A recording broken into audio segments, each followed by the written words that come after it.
that you're doing a lot of is you're riding like this. When you're going through the turn, I mean you're sliding and everything, but you're riding like this all the way through the turn, and it's hard to control it. You got it when you take off. Right when you take off, it feels awkward, but grab the throttle up here. It feels awkward when you take off, but once you get going, your hand's gonna be about here. When you're in the turn, you've got so much more leverage when your hand's up here because your elbows are up and you can maneuver. You're down here like this, and when you turn the throttle, you're like this, and you're going through the turn. It's real hard. It's hard to steer the bike. You know, you don't have no maneuverability. Your elbows are like this, you know, because you know you're throttling it good and everything, but you're fighting it the whole way around because you're like this. You got to get your elbows up and get both of them up. When you ride through the corner, if you have your elbows up, it's going to pull you forward, and you'll be able to steer it a lot more. Just concentrate whenever you take off, instead of wherever you usually grab it up a good farther. Yeah, it feels weird when you grab it. As soon as you take off, it's comfortable. And try that. That's your biggest thing. Other than that, you're going good. But really work on that and over-exaggerate. Today's the day to do it. Over-exaggerate. Get your elbows up and grab it up here. When you're in the turn, it'll feel a lot more comfortable. You won't be fighting it as bad. I'm crouching too much. Yeah, but that's what's making you. That's why you're doing that. Like, see when you ride, like just sit the way you regularly slide. You know, when you're sliding, yeah, but your elbows are in. Both your elbows are in. Okay. If you grab it up here and you're sliding, you know, it's going to maneuver a lot better. It's going to be easier to steer the bike. And that's the main thing you're doing wrong, is you're getting it too low and you're fighting yourself. Take a bigger grab. Yeah. Grab it. Yeah. It'll feel weird at first, but the more you do it, it'll get a lot easier to maneuver like that. You're going in a turn, you're sitting back all the time, you're sliding good and everything, but you got to get your body, instead of being kind of like that, get it where you're turning the bike, where you're in control of the bike. Stand up on it more instead of being crouched. You're kind of crouching when you're running like that. You go in, so I gotta stand up. Try to stand up on it, pull your weight on your right leg, and stand on your right peg when you go through the turn.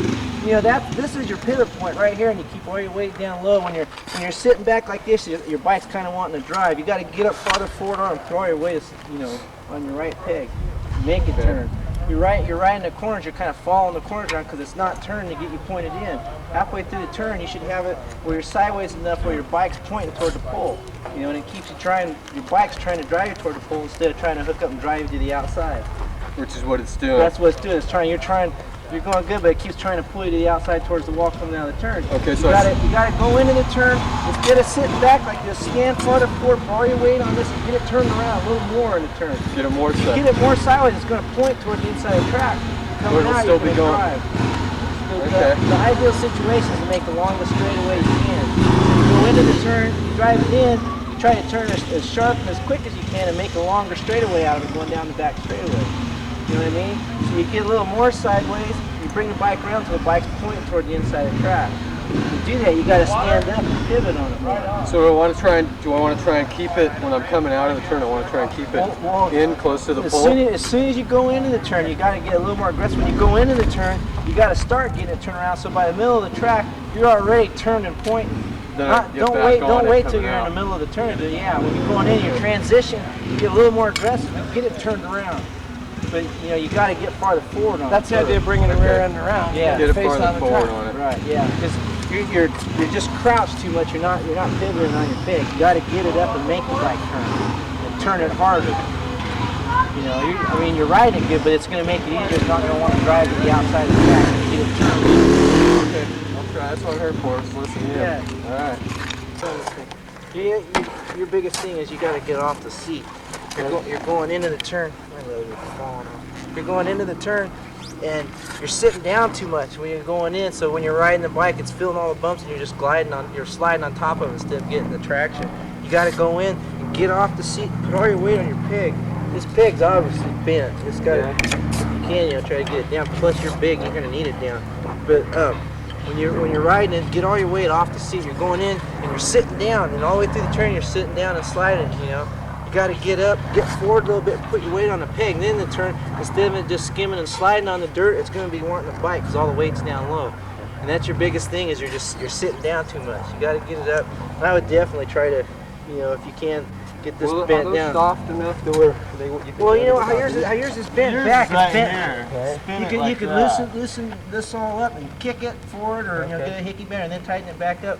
But you being big, you'd need it lower than a regular guy. You know. And like mine, I got mine, you know, it's down where this is straight down and going out.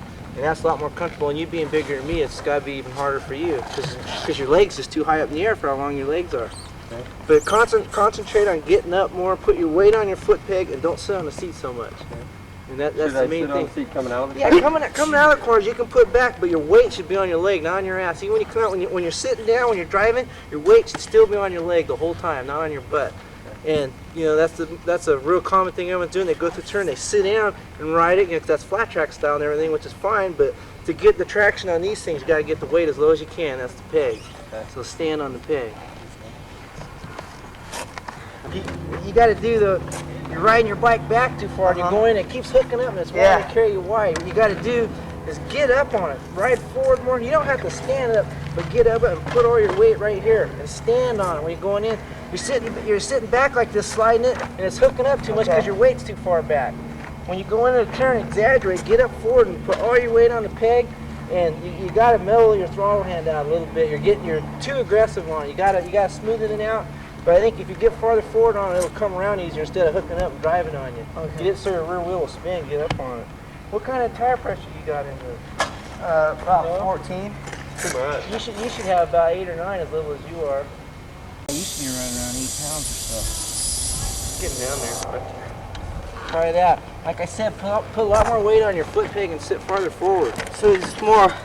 Yeah, what you gotta do, you just, whenever you're sitting back like that, it wants to hook up and carry you to the outside. If you get up farther forward, I'm going down the straightaway and then into the corner. Yeah.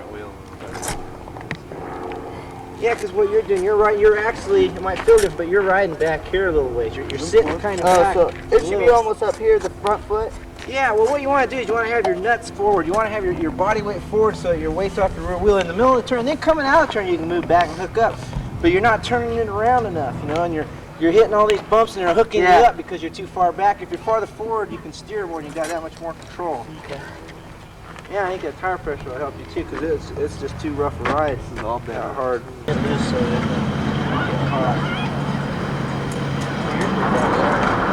Like on your wheelbase, right?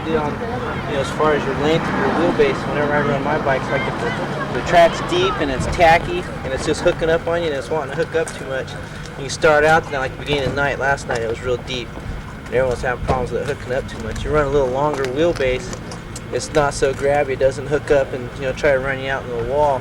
And what it does, the longer your wheelbase is, the less weight you got over your rear wheel. You shorten the wheelbase up and you're riding right over the rear wheel, it's going to hook up a lot faster, it handles faster, and it hooks up more. So like, the ideal thing to do at the beginning of the night when it's real tacky or whatnot is have your wheel back a little bit, and as it gets slicker and you're trying to find more traction, you slowly start moving your wheel forward. Like last night, by the end of the night, it was getting a lot slicker down low, and I had, my bike still set the way I finished last night. I had my wheel almost all the way forward. And it's a little harder to ride with the wheel shorter like that, but it makes your weight over the rear wheel, it hooks up a lot more. Do you have to shorten your chain to do that? Yeah, like on my bike, I've got, how, whatever yours is. There's two. What I have sets of, I'll have 2 links, 2.5, 3, 3.5, 1.5, and all that. Because one link's too much. If you change the whole link, it's going to be either all the way forward or it won't work. But usually, if the track if it's real hooky or tacky, you want a little bit longer wheelbase, and it'll make it easier to ride. And as it gets slick, like Napa, a lot of times it gets real slick. Everyone's having a hard time getting traction. You shorten your wheelbase up, and it makes it what it is. It's just your ass is over the rear wheel more because of the shorter wheelbase. It'll handle quicker, but it'll hook up a lot more too. And the other thing I was going to show you too is like on the clutches. Everybody's got different ways of doing their clutches, but like mine, when I set mine up for racing, I set my clutch up a little loose. And mine, when you hammer the clutch on the line, mine, I hear something, they squeak, they give a little bit. Mine gives just a little bit. And what that does, if the track's real tacky and you're on the start line getting ready to take off, if the track's tacky and your clutch is a little loose and you hammer the clutch, instead of it hooking up real solid and doing a wheelie and getting away from you, the clutch will give a little bit and it'll drive forward. It doesn't snap as hard off the line, but it doesn't wheelie and it goes forward. And it works the same way if the track's real slick. If the track's real slick and you got a loose clutch, you hammer it off the line. Instead of it just lighting the tire up, the clutch gives a little bit, it gives it a chance to catch up with it. And a good thing about having a loose clutch too on a rough track when there's chuck holes or spots where it's just, you know, people are hooking up too much. Instead of it just hitting solid and launching you with a little bit looser clutch, the clutch will give. You hit a real bad spot and the clutch will just, it goes, and, you know, it just slips it a little bit.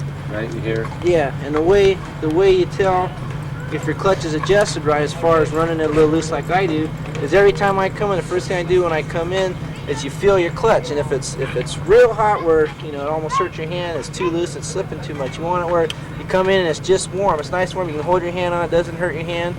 But if you come in and it's cool, then it's real tight, and then that's what it is. That's when it's real tight, and then, you know, the problem with that is, like I said, if there's a lot of traction out there and you hammer it, you know, a lot of times it's going to either come up, or if the track's real slick, it's just going to light up. And, you know, a lot of guys like to run them real hard, but if you run them real tight, you know, you got to slip it out with your hand a little bit. And, you know, if you were going to loosen it, how far out would you? Okay, well, let me get a screwdriver. I'll do this here. Probably should have done this on my bike instead of yours.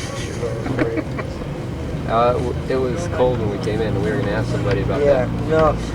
The way I like it, like if it's just loose enough, you come in, it won't hurt your hand. It'll be just, you know, you can hold your hand on it, but it's good and warm. And like the easiest way, I always come to race and I adjust mine when I get there. Like say you're just starting from scratch.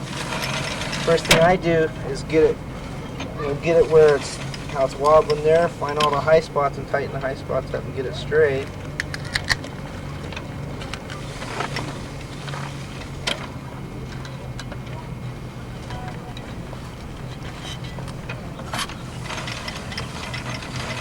Pretty straight, and then, you know, pretty much you'll know about how far you're usually running at. But what I do, you get it straight, and I always get mine straight, and I start it up. I do a couple practice starts. You can feel if it's real tight, it's going to yank on you. And, you know, I go like, as long as you turn them evenly, it'll stay straight. And if it's, you know, you do it and it feels like it's just slipping too much, you tighten them all a half a turn, all the same, it'll stay straight as long as you tighten them all evenly. And vice versa, you get it too tight, you back them off half a turn. And you know, you should be able to go out there where there's fairly good traction on the ground somewhere, and you just sit there and you dump your clutch a few times. You can feel it giving a little bit, and it'll squeak, and you can feel it giving. You go out and ride, you come in, you know, like I said, if it's real hot, it's too loose, and if it's not even warm, it's just biting way too hard. That's the way it was. Yeah, and on a real rough track, that'll save your ass from loosening it up just a little bit, because, you know, you hit them chuck holes and it just comes up.